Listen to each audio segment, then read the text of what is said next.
Đây là con số 4. Con số 4 là một con Hitachi FSD 12 DVC Made in China. Anh em cũng phân biệt giữa hàng Made in China hồi xưa và bây giờ nha.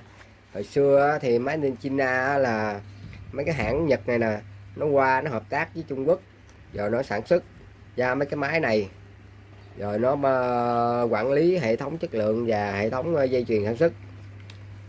Sau cái khi nó sản xuất á, thì nó nhập lại về Nhật để nó tiêu thụ bên Nhật, có Nhật quản lý chất lượng ha.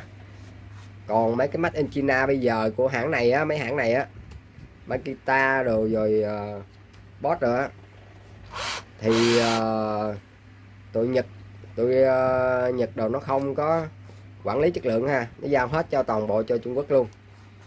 Vậy mấy Made in China mà hiện giờ á, không phải như dòng cũ này á, dòng ngày xưa, dòng hiện giờ á, là Trung Quốc nó quản lý toàn bộ chất lượng là dây chuyền sản xuất luôn nha.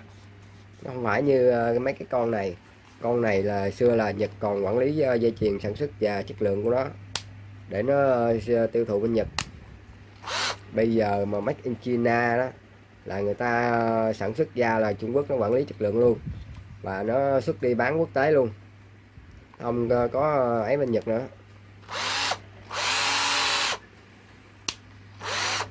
Điều tốc ha,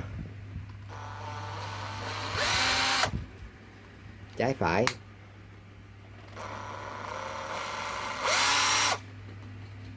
bên trái,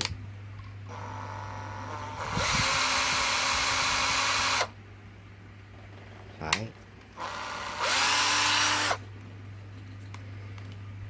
Máy này mình cũng làm pin giờ ha, có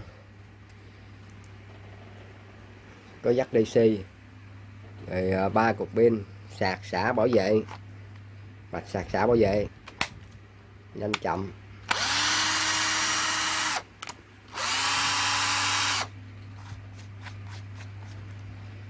Con số 4 500k mọi người.